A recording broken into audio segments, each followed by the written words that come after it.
monde est en proie au terrorisme, une nouvelle forme de guerre qui vise davantage à semer la peur et le chaos, l'intimidation et la psychose, plutôt que d'éradiquer un pays.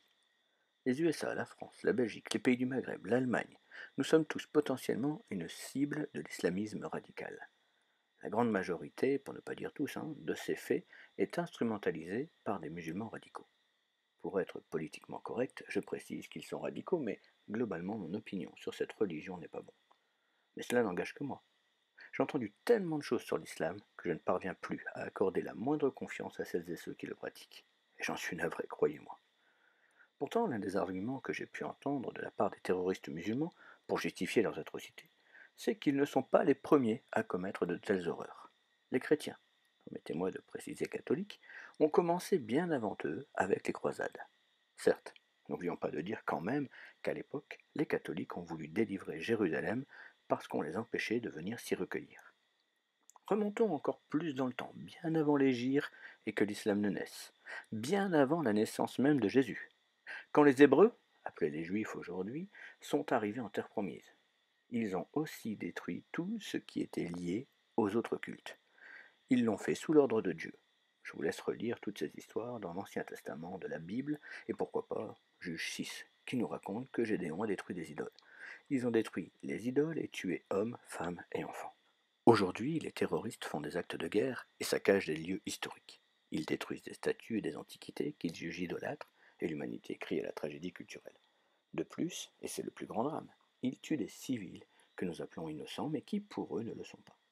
Ce sont des inconvertis, pécheurs, coupables de leurs péchés, qui ne méritent pas de vivre. Finalement, ils servent soi-disant un Dieu similaire à celui des Juifs d'il y a 4000 ans environ. Plusieurs éléments tangibles nous permettent d'affirmer que Allah n'a rien à voir avec le Dieu des Juifs ou celui des chrétiens. Lisez par exemple l'Islam dans le livre de l'Apocalypse de Joachim Oliveira, qui nous redit qu'Allah, à l'époque de Mahomet, n'était rien d'autre qu'une idole qui représentait la déesse de la lune. Oui, Allah est une déesse. L'origine remonterait même à Shiva, l'icône hindoue. Je vous laisse découvrir cela. Non seulement les musulmans ont environ 4000 ans de retard, mais en plus, ils ne connaissent pas leur véritable origine. À la lecture des faits évoqués ci-dessus, on peut se demander pourquoi les chrétiens, plus exactement les judéo-chrétiens, ne saccagent plus de statues et les idoles. En ce qui concerne le catholicisme, ça me paraît évident. Ils en fabriquent eux-mêmes. Mais les protestants n'en ont pas et n'en vénèrent pas.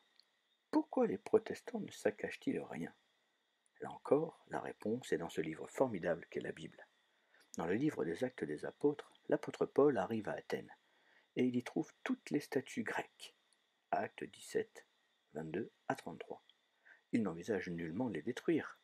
Lui, le pharisien de formation, n'est pas choqué par la culture des autres.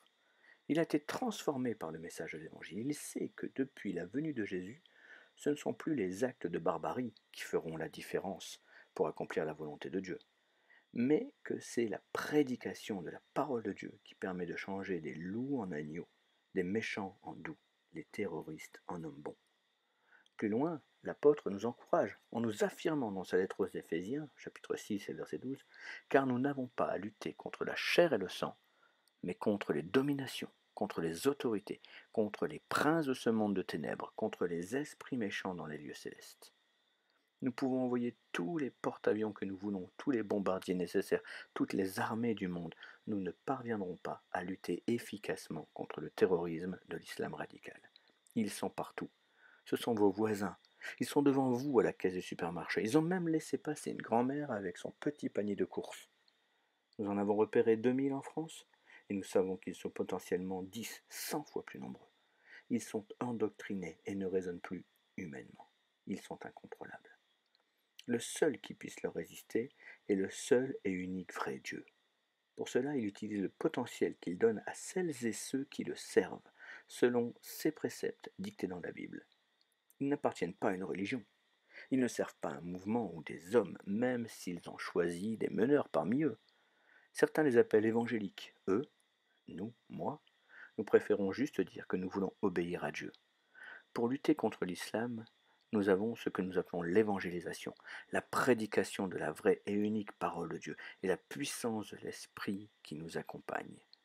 Au lieu de dénigrer ces personnes qui croient en Jésus, qui sont le dernier rempart entre vous et l'Apocalypse annoncé, encouragez-les, soutenez-les écoutez-les et convertissez-vous.